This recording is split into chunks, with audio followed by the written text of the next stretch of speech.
হিজরি 1446 সনের পবিত্র শাওয়াল মাসের চাঁদ দেখা গেছে। কাল বাংলাদেশে পালিত হবে পবিত্র ঈদ উল ফিতর।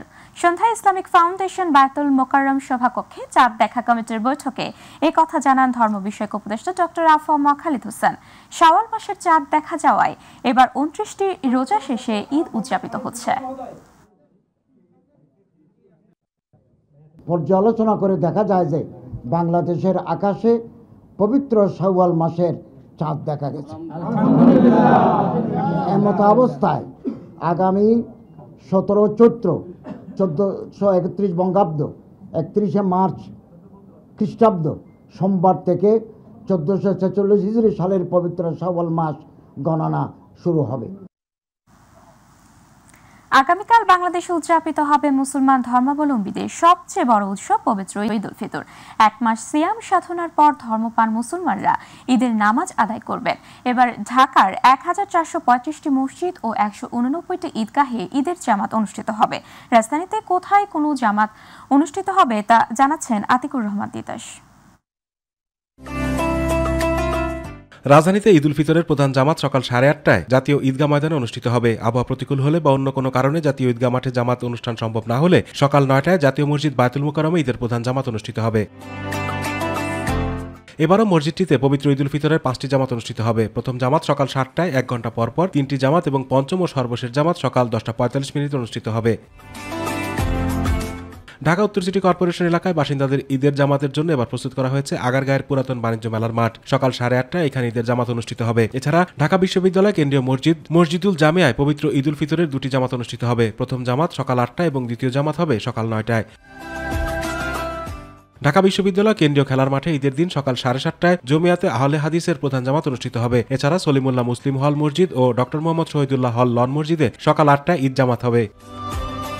সকাল 7:15টায় কেন্দ্রীয় খেলাটি অনুষ্ঠিত হবে বাংলাদেশ প্রকৌশল বিশ্ববিদ্যালয়ের পবিত্র ঈদ উল ফিতরের জামাত। জাতীয় সংসদ ভবনের দক্ষিণ প্লাজায় ঈদ জামাত হবে সকাল 8:30টায়। এছাড়া মগবাজারের বিটিসিএল কলোনি জামে মসজিদে সকাল 8টায় ঈদের জামাত অনুষ্ঠিত হবে। গুলশান সেন্ট্রাল মসজিদে সকাল 6:30টা, 7:30টা ও 9টায় ঈদের জামাত অনুষ্ঠিত হবে। লালবাগ শাহী মসজিদে সকাল 8টা ও 9টায় ঈদের 2টি জামাত হবে। পুরান ঢাকার তারা মসজিদে সকাল 8:30টায় ও 9টায় হবে ঈদের জামাত। সোভানবাগ জামে মসজিদে সকাল 8:30টায় হবে ঈদ জামাত। বসুন্ধরা আবাসিক এলাকায় 6টি জামাত অনুষ্ঠিত হবে। এছাড়া রাজধানীর ধানমন্ডি তাকওয়া মসজিদে সকাল 8:30টা ও 9:30টায়, ধানমন্ডি ঈদগাহ জামে মসজিদে সকাল 8টায়, মিরপুর দারুস সালাম এলাকায় মীরবাড়ি আদি জামে মসজিদে সকাল 7:30টায় ও সকাল 9টায়, মতিঝিলের আরামবাগে দেওয়ানবাগ শরীফে সকাল 8টা ও 9:30টায় ঈদের জামাত অনুষ্ঠিত হবে। আতিকুর রহমান তিতাস, মাই টিভি। দেশবাসীকে ঈদের শুভেচ্ছা জানিয়েছেন অন্তর্বর্তী সরকারের প্রধান উপদেষ্টা অধ্যাপক মোহাম্মদ ইউনূস। আজ এক শুভেচ্ছা বার্তায় তিনি পবিত্র ঈদ উল ফিতরের সকলকে ঈদ মোবারক জানান। ঈদ জামাতে দলমত নির্বিশেষে সবাই যেন পরাজিত শক্তির সব প্ররোচনা সত্ত্বেও সুদৃঢ়ভাবে ঐক্যবদ্ধ থাকেন, সেজন্য আল্লাহর কাছে মোনাজাতের আহ্বান জানান তিনি। পবিত্র ঈদ উল ফিতরের সকলকে জানাই ঈদ মোবারক। ঈদে পরিবার পরিজন নিয়ে নির্বিঘ্নে ও আনন্দ সহকারে নিজ নিজ বাড়ি যাবেন, আত্মীয় স্বজনের কবর জিয়ারত করবেন, গরিব পরিবারের খোঁজ খবর নেবেন, তাদের ভবিষ্যৎ ভালো করার জন্য চিন্তা ভাবনা করবেন, আপনার সন্তানদের সঙ্গে তাদের পরিচয় করিয়ে দেবেন, এই কামনা করছি।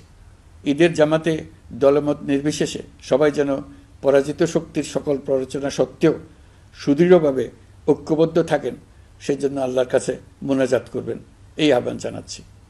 সকলের জীবন সার্থক হোক, আনন্দময় হোক। মহান আল্লাহ আমাদের সহায় হন। বিএনপির ভারপ্রাপ্ত চেয়ারম্যান তারেক রহমান বলেছেন, রক্তক্ষয়ী গণ অভ্যুত্থানের মাধ্যমে ফ্যাসিবাদের পতন ঘটিয়ে দীর্ঘ 1.5 দশক পর গুম খুন অপহরণের ভয়হীন স্বাধীন সার্বভৌম এক গণতান্ত্রিক পরিবেশে দেশের আপামর জনগণ এই বছর পবিত্র ঈদ উল ফিতর উদযাপন করছে। রোববার নিজের ভেরিফাইড ফেসবুক পেজে ঈদ উল ফিতর উপলক্ষে দেয়া বার্তায় তিনি বলেন, যে কোনো মূল্যে পলাতক স্বৈরাচার আর তাদের দোষরদের বিচারের মুখোমুখি করার মাধ্যমে দেশে আইন ও ন্যায়ের শাসন প্রতিষ্ঠা করাই হোক এবারের ঈদের অঙ্গীকার। মাসব্যাপী সিয়াম সাধনার পর ব্যক্তি, পরিবার, সমাজ এবং রাষ্ট্রীয় জীবনকে সুন্দর ও পরিশুদ্ধ করার পাশাপাশি মুসলিম উম্মার বিশ্বজনীন ঐক্য, সংহতি, সহমর্মিতা এবং অনাবিল আনন্দের বার্তা নিয়ে এলো পবিত্র ঈদ উল ফিতর। আপনার, আমাদের সকলের তথা ধর্ম বর্ণ নির্বিশেষে প্রতিটি নাগরিকের প্রতিটি দিন, প্রতিটি ক্ষণ হয়ে উঠুক সৌহার্দ্যপূর্ণ উৎসব মুখর আর আনন্দময়। এই প্রত্যাশায় আবারও দেশবাসীকে জানাই পবিত্র ঈদুল ফিতরের শুভেচ্ছা। ঈদ মোবারক। দেশবাসীকে পবিত্র ঈদুল ফিতরের শুভেচ্ছা জানিয়েছেন বাংলাদেশ জামাতে ইসলামীর আমির ডক্টর শফিকুর রহমান। তিনি বলেন, 1 মাস পবিত্র সিয়াম সাধনার পরে আনন্দের বার্তা নিয়ে পবিত্র ঈদুল ফিতর এসেছে। জাতি এমন এক মুহূর্তে পবিত্র ঈদুল ফিতর উদযাপন করতে যাচ্ছে যখন দেশ ছাত্র জনতার গণ আন্দোলনের মাধ্যমে দ্বিতীয়বারের মতো স্বাধীনতা অর্জন করেছে। দেশের মানুষ স্বাধীনভাবে কথা বলতে পারছে এবং শান্তিতে স্বস্তিতে চলাফেরা করতে পারছে। আসসালামু আলাইকুম ওয়া রাহমাতুল্লাহ। প্রিয় দেশবাসী, রাহমা, মাগফিরাত এবং নাজাতের পূর্ণ একটি মাস আল্লাহ তাআলার অশেষ মেহেরবানিতে আমরা কাটালাম। বিগত 15.5 বছরের প্রচণ্ড দুঃশাসনের পর এবারকার ঈদ জাতীয় জীবনে একটি নতুন মাত্রা নিয়ে হাজির হয়েছে। আল্লাহ তাআলা এই দেশকে গড়ে তোলার তৌফিক এই জাতিকে দান করুন। সবাইকে অনেক অনেক শুভেচ্ছা। পবিত্র ঈদুল ফিতরের দিন মুসল্লিরা যাতে নির্বিঘ্নে নামাজ আদায় করতে পারে সেজন্য সব ধরনের ব্যবস্থা নেওয়া হয়েছে বলে জানিয়েছেন স্বরাষ্ট্র উপদেষ্টা জাহাঙ্গীর আলম। আর পুলিশ ও র্যাবের পক্ষ থেকে বলা হয়েছে, নগরবাসীর সুবিধার্থে যে কোনো ধরনের অপরাধ প্রতিরোধে সতর্ক অবস্থানে থাকবে বিভিন্ন বাহিনী। জাতীয় ঈদগাহ ময়দান পরিদর্শন করে তারা এসব কথা বলেন। ইউসুফ আলীর আরেকটি রিপোর্ট। পবিত্র ঈদুল ফিতর উপলক্ষে প্রধান জামাত অনুষ্ঠিত হবে জাতীয় ঈদগাহ ময়দানে। ঈদগাহের মাঠ পরিদর্শন করতে গিয়ে স্বরাষ্ট্র উপদেষ্টা বলেন, দেশ নিয়ে যারা ষড়যন্ত্র করবে তাদের বিরুদ্ধে ব্যবস্থা নেওয়া হবে। নিরাপত্তার জন্য আমাদের যত ধরনের ব্যবস্থা নেওয়ার কথা আমরা সব ধরনের ব্যবস্থাই নিয়েছি। এখানে যেন সবাই ভালোভাবে ঈদের নামাজটা পড়তে পারে। কলকাতায় কারা আছে? কলকাতায় যারা এই গুলি করে তো ক্রিমিনালরা তো সব সময় এই জিনিস ব্যবহৃত চিন্তা করবে। তা আমরা এই ক্রিমিনালদের এগেইনস্টে কি ধরনের ব্যবস্থা নেওয়া যায় আমরা সেই ধরনের ব্যবস্থা নিব। ঈদগাহ ময়দান পরিদর্শন শেষে ডিএমপি কমিশনার ও র্যাবের মহাপরিচালক জানান, ঈদের ছুটিতে রাজধানীতে অপরাধ নিয়ন্ত্রণে রাখতে কাজ করবে বিভিন্ন বাহিনী। ঈদের সময় আপনার কতগুলি ঘটনা ঘটে, যেমন এই সময় ছিনতাই, চাঁদাবাজি, এই ধরনের অপরাধের একটা প্রকোপ থাকে। তা আমরা রমজান মাসের শুরু থেকেই এই ধরনের অপরাধ নিয়ন্ত্রণের জন্য কাজ করে আসছি। আমরা 2 ধরনের ব্যবস্থা নিই, একটা হলো ওভার্ট আর একটা কোভার্ট। গোপনে নিই, প্রকাশ্যে নিই। তো অনেক কিছু তো আমরা নিরাপত্তার স্বার্থে গোপন রাখি। স্পেশালি আমরা খুব সতর্ক থাকি পেটি নেচারের যে ক্রাইম হয় রাস্তায়, স্ট্রিট ক্রাইম বলেন অনেকে, বা মাগিং বা ছিনতাই, সেগুলো আমরা নিয়ন্ত্রণে রাখছিলাম। আমাদের কাছে রিপোর্টেড ওই ধরনের ক্রাইম খুব কম ছিল। তো আজকে দিন রমজানে ইনশাল্লাহ আমরা সকলের প্রচেষ্টায় আজকের দিনটু ভালোভাবে পার করতে সক্ষম হব। রাজধানীবাসীকে নির্বিঘ্নে ঈদ উদযাপনেরও আহ্বান জানান তারা। ইউসুফ আলী, মাই টিভি, ঢাকা। কিশোরগঞ্জের ঐতিহাসিক শোলাকিয়া ঈদগাহ ময়দানে অনুষ্ঠিত হয় বাংলাদেশের সর্ববৃহৎ ঈদের জামাত। 198তম ঈদ জামাত আয়োজনের সকল প্রস্তুতি ইতোমধ্যে সম্পন্ন করেছে ঈদগাহ পরিচালনা কমিটি।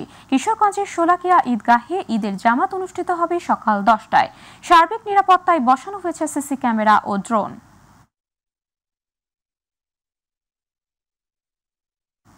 ঈদযাত্রার শেষ দিনে কমলাপুর রেলওয়ে স্টেশনে ছিল ঘরমুখো মানুষের উপচে পড়া ভিড়, তবে ছিল না কোনো শিডিউল বিপর্যয়। যাত্রীরাও খুশি আরামদায়ক ভ্রমণে। সকালে কমলাপুর স্টেশন পরিদর্শন শেষে স্বরাষ্ট্র উপদেষ্টা জানান, সরকারের কঠোর নজরদারির কারণে এবার রেলওয়ের কেউ কালোবাজারিতে জড়াতে সাহস পায়নি। আরো জানাচ্ছেন রাকিব হাসান। পবিত্র ঈদুল ফিতর উদযাপন করতে শেষ মুহূর্তে রাজধানী ছাড়ছেন মানুষ। শেষ দিন সকাল থেকেই কমলাপুর রেলওয়ে স্টেশনে ছিল ঘরমুখো মানুষের উপচে পড়া ভিড়। কড়া নিরাপত্তা বেষ্টনীর মধ্যে টিকিট ছাড়া কাউকেই প্রবেশ করতে দেয়া হয়নি স্টেশন প্ল্যাটফর্মে।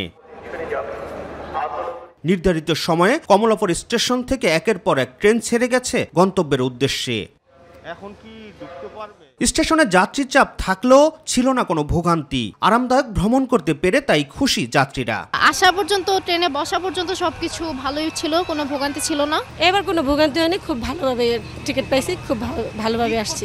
গত বছর হচ্ছে এবার অনেক খুব ভালো দেখলাম যে বেশি ভিড় নাই, এখনো দেখলাম না এরকম আহামরি ভিড়। অন্যবারের চেয়ে এবার আরামদায়ক তুলনামূলক। বেলা 10:15টার দিকে কমলাপুর স্টেশন পরিদর্শনে আসেন স্বরাষ্ট্র উপদেষ্টা লেফটেন্যান্ট জেনারেল অবসরপ্রাপ্ত জাহাঙ্গীর আলম চৌধুরী। খোঁজ খবর নেন যাত্রীদের। পরিদর্শন শেষে স্বরাষ্ট্র উপদেষ্টা সার্বিক বিষয়ে সন্তুষ্টি প্রকাশ করে বলেন, সরকারের পদক্ষেপের কারণেই রেলওয়ের কেউ কালোবাজারিতে জড়াতে সাহস পায়নি। আমি খুবই খুশি যে খুব ভালোভাবে হচ্ছে। আমার মনে হয় আপনারও খুশি, যে এইবার যে ঈদ যাত্রাটা ভালো হচ্ছে। আমরা এখানে কোনো রকমের দুর্নীতি প্রশ্রয় দিই নাই এবং আমাদের যে কর্মকর্তা কর্মচারী আছে রেলওয়ে তাদেরও ইনস্ট্রাকশন দেওয়া হয়েছিল তারা যেন ঠিক মতো তাদের দায়িত্বটা পালন করে। অনেক সময় আপনারা দেখছেন যে এই কালোবাজারির সাথে কিন্তু আমাদের অনেক সময় এই যে আমাদের কর্মচারীরা অনেক সময় দুই একজন জড়িত হয়ে গেছিল, এবার আল্লাহ দিলে একজনও হয় না। ঈদকে কেন্দ্র করে নিরাপত্তার কোনো ঝুঁকি নেই জানিয়ে সবাইকে সচেতন থাকার আহ্বান জানান তিনি। কোনো ধরনের যেন কোনো রকমের অঘটন না ঘটে এই জন্য জনগণও যেরকম সচেতন, আপনারা ওইরকম সচেতন, আমাদের বাহিনী ওইরকমভাবে সচেতন আছে। পরে রেলওয়ে মহাপরিচালক জানান, তাদের সার্বিক ব্যবস্থাপনার কারণেই এবারের রেলযাত্রা নিরাপদ ও আরামদায়ক হচ্ছে। আমাদের একটা ট্রেনে একটু সমস্যা হয়ে গেছিল, অতিরিক্ত যাত্রী এটা উঠেছিল, এটা লালমনি এক্সপ্রেসে, আমাদের এটাকে একটু বিলম্ব হয়েছে, আর বাকি সমস্ত ট্রেনগুলো চলেছে। রাকিব হাসান, মাইটিভি, ঢাকা। ঈদের আনন্দ ভাগাভাগি করতে শেষ মুহূর্তে রাজধানী ছাড়তে শুরু করেছে বিভিন্ন শ্রেণী পেশার মানুষ। আগে থেকে অনেকে গ্রামের বাড়ি চলে যাওয়ায় নেই তেমন ভোগান্তি, তবে অতিরিক্ত ভাড়া আদায় করায় পরিবহন মালিকদের জরিমানা আদায় করেন ভ্রাম্যমাণ আদালত। ইউসুফ আলীর রিপোর্ট।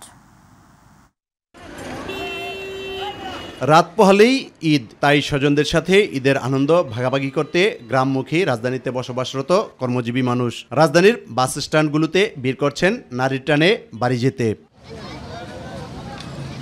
যাত্রী সংখ্যা কম থাকায় নেই কোনো ভোগান্তি, তাই সড়কপথে অনেকটা স্বাচ্ছন্দ্যে গন্তব্যে ফিরছেন সবাই। ঈদের বন্ধটা এবার বেশি দেওয়ায় যে আমরা নিজেদের ইচ্ছা মতো ভেঙে ভেঙে যেতে পারতেছি। আগে যেটা 3 দিনের একটা বন্ধ ছিল, একসাথে অনেক মানুষের রাশ ছিল, এই জায়গায় দেখা গেছে ফজরের আজানে আসলেও টিকিট পাইতে পাইতে 1টা 2টা 3টা বেজে যেত। সেই জায়গায় এবার আসার সাথে সাথে 10 মিনিটের টিকিট পেয়ে গেছি। আগের বারের থেকে এবার সব কিছুই ভালো আছে, নর্মাল আছে, টিকিট পাইতেও কোনো ঝামেলা হয় নাই। আমাদের পূর্বে যারা গেছে তারা বলছে না, মোটামুটি যানজট ক্লিয়ার, মোটামুটি ভালো দেখে মনে হচ্ছে। ছুটি পাইছে বাড়িতে চলে যেতে, যানজট না থাকে তাহলে ভালো হয়ে যাওয়া যাবে। এদিকে অতিরিক্ত ভাড়া আদায়ের অভিযোগ প্রমাণিত হলে জরিমানা আদায় করছেন ভ্রাম্যমাণ আদালত। কাউন্টারে কোনো টিকিট দেয় না, সব গাড়ির ভিতরে দেয়। তারপরে মালিক সমিতির অনুরোধে আমি জরিমানা পরের থেকে ছেড়ে দিচ্ছি, নাহলে কালকে আমি ওদের রুট পারমিট বন্ধ করে দিতাম। আজকে আবার একটা গাড়িতে 3 জন যাত্রী আছে, 3 জনই আমার কাছ থেকে অভিযোগ করছে। আমি গিয়ে দেখি ঘটনা সত্য, তাদের কাছ থেকে আজকেও ভাড়া বেশি নিচ্ছে এবং এইখানে কোনো টিকিট দিচ্ছে না, গাড়ির ভিতরে টিকিট দিচ্ছে। ঈদের সময় আমরা বারবার বলতেছি কোনোভাবেই ভোগান্তি করা যাবে না, ভাড়া 1 টাকাও বেশি রাখা যাবে না। দেন ওনাকে 3000 টাকা জরিমানা করেন, দেন 3000 টাকা জরিমানা দেন। গাড়ির নাম্বার কত? 427।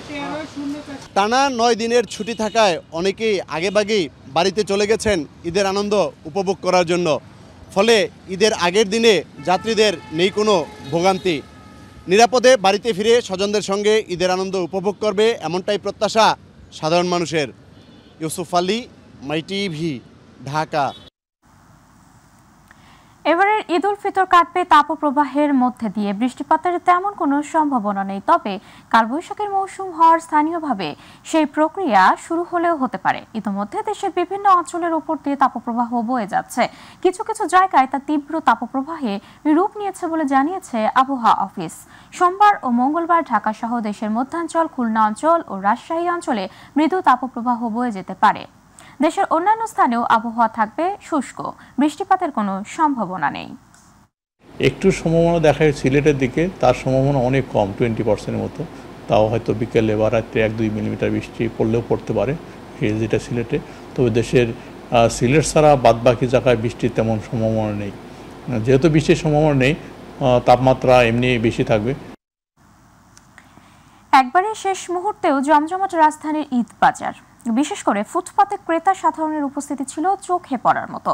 তবে বিপণী বিতানগুলোই ক্রেতা খুবই কম, কেবল পাঞ্জাবি আর বাচ্চাদের দোকানগুলোই ছিল ব্যতিক্রম চিত্র। SM আরিফের রিপোর্ট।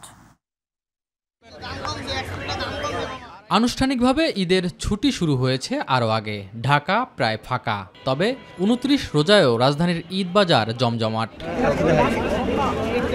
বিশেষ করে ফুটপাতের মার্কেটগুলোয় ক্রেতা সাধারণের ভিড় লক্ষ্য করা গেছে।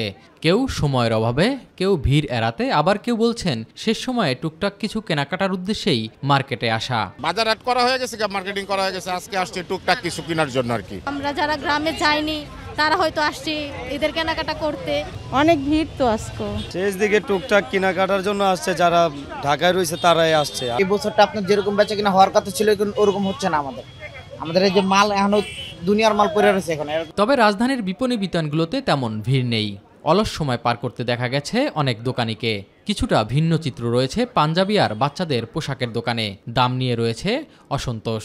একটু স্কুল কলেজ আগে দিয়ে ছুটি দিয়ে সবাই যে যার মতো নিজেদের এলাকায় চলে গেছে, গ্রামে। এই কারণে একটু মানুষ কম। চাপের জন্য আসা হয় নাই, আবার নিজেদের একটু ব্যস্ততা ছিল সেজন্য আসা। দিনগুলোতে একটু হয়তো একটু রিল্যাক্স পাবো, যে না করলেই না। শেষ সময় বাইরেই থাকে ভিড়টা, কারণ হচ্ছে যাদের মেইন মার্কেটিং সব আগে আগে কইরা ফেলায়। ভিড়ও যেমন দামও তেমন। ঈদ আনুষঙ্গিক পণ্য বিক্রি নিয়ে মিশ্র প্রতিক্রিয়া রয়েছে ব্যবসায়ীদের মাঝে। SM Arif, MyTV, Dhaka. প্রধান উপদেষ্টার high representative doctor Khalilur Rahman বলেছেন, প্রধান উপদেষ্টার চীন সফরে গত 50 বছরের পানি সমস্যা নিয়ে আলোচনা হয়েছে। দেশটি তিস্তা প্রকল্প নিয়ে ইতিবাচক প্রতিক্রিয়া জানিয়েছে। দুপুরে রাজধানীর ফরেন সার্ভিস একাডেমিতে প্রধান উপদেষ্টার চীন সফর নিয়ে এক সংবাদ সম্মেলনে কথা বলেন তিনি বলেন, রোহিঙ্গাদের নিজ দেশে ফেরত পাঠাতে চীন সর্বোচ্চ সহযোগিতা করবে বলে আশ্বাস দিয়েছে। বাংলাদেশ বিনিয়োগ উন্নয়ন কর্তৃপক্ষের নির্বাহী চেয়ারম্যান আশিক চৌধুরী জানান, চীনা প্রতিষ্ঠানগুলোকে বাংলাদেশে বিনিয়োগ করার আহ্বান জানিয়েছে ডক্টর মোহাম্মদ ইউনূস। দেশটির প্রেসিডেন্ট শি জিনপিংও বিষয়টি ব্যক্তিগতভাবে দেখার আশ্বাস দিয়েছেন। আমরা আশা করছি যে এই কনফারেন্সের আগে আমরা কিছু ভিজিবল বা দর্শনযোগ্য অগ্রগতি দেখব। মিয়ানমারে ভয়াবহ ভূমিকম্পে ক্ষতিগ্রস্তদের সাহায্যে যত ত্রাণ সামগ্রী পাঠিয়েছে বাংলাদেশ সেনাবাহিনী। এছাড়া জরুরি ভিত্তিতে ওষুধ, তাঁবু, শুকনা খাবার ও চিকিৎসা সেবা সহ রেস্কিউ এবং মেডিকেল টিম প্রেরণের উদ্যোগ গ্রহণ করা হয়েছে। সেনাবাহিনী জানিয়েছে, প্রধান উপদেষ্টার নির্দেশে বাংলাদেশ সশস্ত্র বাহিনী জরুরি ত্রাণ সহায়তা পাঠাতে কাজ শুরু করেছে। প্রাথমিকভাবে আজ দুপুর 12টায় বাংলাদেশ বিমান বাহিনী ঘাটে কর্মীতলা থেকে একটি C-130 বিমান এবং আর্মি অ্যাভিয়েশনের একটি কাশা C-295W বিমান মায়ানমারের ইয়াঙ্গুনের উদ্দেশ্যে রওনা করে। এর আগে সেখানে সেনা, নৌ ও বিমান বাহিনী প্রধানরা উপস্থিত ছিলেন এবং উদ্ধারকারী দলের পূর্ব প্রস্তুতি পরিদর্শন করেন। সৌদি আরব, সংযুক্ত আরব আমিরাত, কাতার, বাহরাইন ও কুয়েত সহ 11টি দেশে আজ ঈদ উল ফিতর উদযাপিত হচ্ছে। মক্কায় মসজিদ আল হারামে পবিত্র ঈদ উল ফিতরের নামাজ অনুষ্ঠিত হয়েছে। সৌদি আরবের স্থানীয় সময় সকাল 6টা 30 ঈদের নামাজের প্রথম জামাত হয়। মসজিদ আল হারামে ঈদ উল ফিতরের নামাজের ইমামতি করেন শায়খ আব্দুর রহমান আল আসুদাইস। প্রতি বছরের মতো এবারও ফজরের নামাজের আগে মুসল্লিরা ঈদ উল ফিতরের নামাজে অংশগ্রহণের জন্য মসজিদুল হারামের ভেতরে ও বাইরে উপস্থিত হন। নামাজে সৌদি নাগরিক, প্রবাসী ও বিভিন্ন দেশ থেকে উমরাহ, হজ করতে আসা হাজি সহ বিপুল সংখ্যক মুসল্লি অংশ নেন। নামাজ শেষে সমগ্র মুসলিম জাতির কল্যাণ কামনা করে মোনাজাত করা হয়। ধর্মীয় ভাবগাম্ভীর্য ও যথাযোগ্য মর্যাদায় মধ্যপ্রাচ্যের বিভিন্ন দেশের মতো কুয়েতে ঈদ উল ফিতর উদযাপন করেছেন দেশটিতে থাকা প্রায় 3 লাখ প্রবাসী বাংলাদেশি। কুয়েত প্রতিনিধি আল আমের রানা জানান, ঈদের নামাজ শেষে সকাল 10টা থেকে দুপুর 12টা পর্যন্ত সব শ্রেণী পেশার প্রবাসী বাংলাদেশিরা প্রতি বছরের মতো এবারও কুয়েতের আল রাউদা বাংলাদেশ ভবনে বাংলাদেশের রাষ্ট্রদূত মেজর জেনারেল সৈয়দ তারেক হোসেন এর আমন্ত্রণে স্বতঃস্ফূর্ত উপস্থিতিতে আড়ম্বর ও উৎসবের আমেজে শুভেচ্ছা বিনিময় অনুষ্ঠান পরিণত হয় মিলন মেলায়। রাষ্ট্রদূত প্রবাসীদের ঈদের শুভেচ্ছা জানিয়ে বলেন, প্রবাসী সবভাবে জীবিকা নির্বাহ করার পাশাপাশি কুয়েত সরকারের আইনের প্রতি শ্রদ্ধা রেখে সবাই মিলেমিশে থাকতে হবে। আজকে ঈদের আনন্দের দিনে বাংলাদেশ হাউসে সবাই আসছেন, সবার সাথে দেখা হচ্ছে, ছুটির আমেজে সবাই একসাথে মিলিত হচ্ছে, এটা বিশাল আনন্দের দিন। দীর্ঘ সিয়াম সাধনার পর আরব বিশ্বের সাথে মিল রেখে সংযুক্ত আরব আমিরাতে অনুষ্ঠিত হচ্ছে ঈদ উল ফিতর। আমিরাতেও প্রবাসী সহ ধর্মপ্রাণ মুসলমানরা অংশ নেন ঈদের জামাতে। আমিরাতের প্রত্যেক প্রদেশেই ঈদের জামাত অনুষ্ঠিত হয়েছে। দুবাই প্রতিনিধি মহিউল করিম আশিক জানান, এদেশের ছোট বড় প্রায় সকল মসজিদে অনুষ্ঠিত হয় ঈদের জামাত। দুবাই সহ সকাল প্রদেশে 6টা 25 থেকে 6টা 35 মিনিটের মধ্য জামাত অনুষ্ঠিত হয়। নির্ধারিত সময়ে সাধারণ মুসল্লিদের পাশাপাশি অসংখ্য বাংলাদেশি প্রবাসী এই ঈদের জামাতে অংশগ্রহণ করেছেন। নামাজ শেষে শুভেচ্ছা বিনিময় ও তোপধ্বনির মধ্যে দিয়ে ঈদুল ফিতরের আনুষ্ঠানিকতা শুরু হয়। ঈদুল ফিতরের প্রবাসীরা তাদের পরিবারের পরিজনদের প্রতি শুভেচ্ছা জানিয়েছেন। হাজার হাজার মানুষ এসে এখানে ঈদগাহ ময়দানে। খারাপ লাগার কথা, বাট সবাই তো আছে এখানে, ভাই ব্রাদার মিলেমিশে পড়ছি। 150 জন ভাই ব্রাদার একসাথে হওয়া, এটা অবশ্যই বিশেষ অনুভূতি। প্রবাসীদের কষ্ট তো এখানেই, পরিবার পরিজন ছাড়া ঈদ করা। আমি প্রবাসীর পক্ষ থেকে সবাইকে আন্তরিক ধন্যবাদ। বাহরাইনে ধর্মপ্রাণ মুসলমানরা সকাল থেকে বাহরাইনের বিভিন্ন মসজিদ ও ঈদগাহে ঈদের নামাজ আদায় করেন। আল ফাতেহ ও গ্র্যান্ড মসজিদ সহ সব মসজিদে ভোর 5টা 50 ঈদের জামাত শুরু হয়। বাহরাইনের রাজধানী মানামা সহ বিভিন্ন এলাকায় ঈদের জামাত অনুষ্ঠিত হয়। গুদাইবিয়া, মুবাররক, হামাদ টাউন, রিফা ও ইসা টাউনে বসবাসরত বাংলাদেশিরা স্থানীয় মসজিদ ও ঈদগাহ মাঠে ঈদের নামাজ আদায় করেন। নামাজ শেষে দেশ, জাতি ও মুসলিম উম্মার শান্তি ও সমৃদ্ধি কামনায় মোনাজাত করা হয়। নামাজ শেষে প্রবাসীরা পরস্পরের সঙ্গে কোলাকুলি ও শুভেচ্ছা বিনিময় করেন। সৌদি আরবের পূর্বাঞ্চলের দাম্মামে ধর্মীয় ভাবগাম্ভীর্য আর উৎসব মুখর পরিবেশে পবিত্র ঈদুল ফিতরের নামাজ অনুষ্ঠিত হয়েছে। দাম্মাম প্রতিনিধি রাহুল পারভেজ জানান, দেশটির নাগরিক সহ প্রবাসী বাংলাদেশিরা একই কাতারে ঈদের নামাজ আদায় করেন। সৌদি আরবের পূর্বাঞ্চলে ফজরের নামাজের আগ থেকেই মসজিদ ও ঈদগাহ প্রাঙ্গণে জড়ো হতে শুরু করেন ধর্মপ্রাণ মুসল্লিরা। পবিত্র ঈদুল ফিতর উপলক্ষে ভোর 5টা 45 দাম্মামে ঈদের জামাত অনুষ্ঠিত হয়। এছাড়াও আল জুবাইল, আল হাসা ও আল খোবারে ও ঈদ জামাত অনুষ্ঠিত হয়। ঈদুল আজহার সর্ববৃহৎ ঈদ জামাত অনুষ্ঠিত হয় মক্কা এবং মদিনায়। নামাজ শেষে বিশ্ব মুসলিম উম্মার সুখ, শান্তি ও সমৃদ্ধি কামনায় দোয়া করা হয়।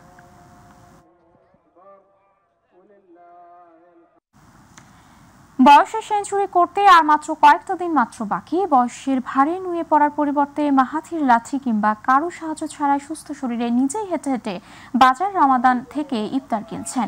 এই বছরের 10 জুলাই মাহাথির মোহাম্মদের বয়স 100 বছর পূর্ণ হবে। মালয়েশিয়া প্রতিনিধি আশরাফুল মাহমুদ জানান, মালয়েশিয়ার ঐতিহ্যবাহী মুখরোচক ইফতার সামগ্রীর পসরা বলা হয় বাজার রমাদান। সেই বাজার রমাদানে দেখা গেছে মাহাথির মোহাম্মদ ইফতার সামগ্রী কিনছেন। এই সময় দোকানের সাথে মশকরা ও সেলফিও তুলতে গেছে। এই সময় দোকানিরা খাবার প্যাকেট মাহাথিরের হাতে তুলে দেওয়ার তিনি জিজ্ঞেস করলেন, বাপরা মানে দাম কত? তখন দোকানিরা বললেন, বেলানজালা মানে ফ্রি হিসেবে দেওয়া হয়েছে। ভিডিওতে বেশিরভাগ দোকানি তাকে বেলানজা হিসেবে খাবার প্যাকেট হাতে তুলে দিচ্ছেন। মুসলিম বিশ্বের সাথে তাল মিলিয়ে যুক্তরাষ্ট্রে উদযাপিত হচ্ছে পবিত্র ঈদুল ফিতর। যথাযথ মর্যাদা ও আনন্দের সঙ্গে উদযাপিত হচ্ছে মুসলমানদের সবচেয়ে বড় এই ধর্মীয় উৎসব। ঈদ ঘিরে আনন্দে মেতে উঠেছে নিউ ইয়র্ক সিটির বাঙালি অধ্যুষিত এলাকাগুলো। যুক্তরাষ্ট্র থেকে মল্লিক খানের রিপোর্ট। 1 মাস সিয়াম সাধনার পর ঈদ আনন্দে মেতে উঠেছেন যুক্তরাষ্ট্রে বসবাসরত বাংলাদেশিরা। সৌদি আরবে চাঁদ দেখার সংবাদে ঈদের আমেজ ছড়িয়ে পড়ে। আসুন সবাই মিলে বৈষম্য হানাহানি বলে গিয়ে সবাই এক মঞ্চ থেকে আমরা ঈদের আনন্দ উপভোগ করি। চাঁদ রাতে নিউ ইয়র্কের জামাইকা, ব্রুকলিন, কুইন সহ বাঙালি অধ্যুষিত এলাকায় উৎসবে মেতে ওঠেন প্রবাসীরা। সবাইকে জানাই ঈদুল ফিতরের শুভেচ্ছা। সাংস্কৃতিক আয়োজনে বাংলা ভাষায় প্রাণের গানে সুর মেলান অনেকেই। বাংলাদেশের প্রখ্যাত শিল্পীরা সঙ্গীত পরিবেশন করেন। উৎসবে মেহেদির রঙে নিজেদের রাঙিয়ে নিয়েছেন অনেকেই। আনন্দ মেলায় ছিল বাঙালি খাবারের আয়োজন। একসাথে বিদেশের বাড়িতে থেকেও যাতে আমরা সবাই একটা বাংলাদেশ গড়ে তুলতে পারি। সবাইকে ঈদের শুভেচ্ছা, ঈদ মোবারক। সকল প্রবাসীদেরকে এবং প্রত্যেককে ঈদের শুভেচ্ছা জানাচ্ছি, ঈদ মোবারক। এখানে আনন্দ উৎসব করতেছি, সবাইকে ঈদ মোবারক। এসব এলাকায় নিরাপত্তায় তৎপর ছিল আইন শৃঙ্খলা বাহিনী। সড়কের মোড়ে অতিরিক্ত পুলিশ মোতায়েন করা হয়েছে। কর্মব্যস্ত আলো ঝলমল শহরে মা মাতৃভূমি ছেড়ে দূর পরবাসে ঈদ পালন করছেন প্রবাসীরা। নারীর টানে বাড়ি ফেরা হয় না। বন্ধু সহকর্মীদের সাথে ঈদ উৎসব পালন করলেও মন পড়ে থাকে সবুজ শ্যামল বাংলায়। চোখের কোণায় অশ্রু নিয়েও হাসি মুখে একে অন্যকে জানান ঈদ মোবারক। মল্লিকা খান, মাই টিভি, নিউ ইয়র্ক, যুক্তরাষ্ট্র।